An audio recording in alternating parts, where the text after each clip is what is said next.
Assalamualaikum warahmatullahi wabarakatuh. Nama saya Muhammad Irgi Pira, NIM L1A119110 dari kelas R001. Baik, langsung saja di sini saya akan menjelaskan sedikit tentang peran pemodelan hidrologi dalam pengelolaan das. Dalam pengelolaan das, pemodelan hidrologi merupakan alat bantu untuk mencapai tujuan pengelolaan yang lestari. Misalnya, dalam neraca air, bagaimana proses-proses tersebut terjadi di alam mulai dari air hujan sebagai input, proses infiltrasi, hingga terjadi runap dan lain sebagainya. Berdasarkan data dari analisis tugas kasus 1, dapat dilihat bahwa daerah aliran sungai pada tahun 2013, wilayah das Batanghari menjadi daerah yang paling rawan banjir, termasuk subdas Merangin juga Tembesi. Oleh karena itu, tingkat banjir di Sungai Batanghari Merangin Tembesi sangat kecil, namun jika terjadi banjir di Sungai Batanghari dengan daerah aliran sungai yang berbentuk memanjang, maka banjir berlangsung agak lama.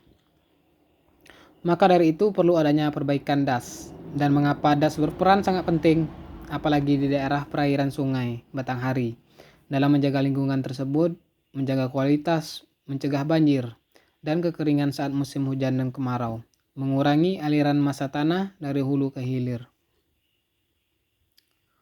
Dengan tingkat curah hujan yang tinggi seperti pada yang terjadi sekarang di daerah Jambi dan sekitarnya, termasuk aliran Sungai Batanghari, maka das sangat berperan penting.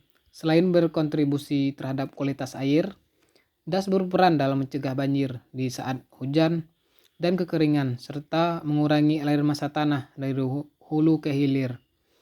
Mengingat peran penting tersebut, das perlu dikelola secara berkelanjutan agar memberikan manfaat secara seimbang antara aspek ekologi dan ekonomi dan lain-lain.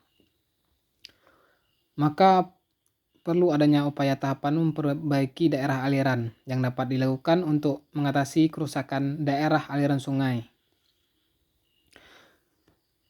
yang mengalami pendangkalan sungai karena endapan lumpur adalah: yang pertama, menanami lahan dengan tanaman pangan; yang kedua, larangan tegas untuk tidak membuang bahan kimia ke sungai; yang ketiga, pelanggaran warga tidak mendirikan bangunan di bantaran sungai. Sekian, mohon maaf. Assalamualaikum warahmatullahi wabarakatuh.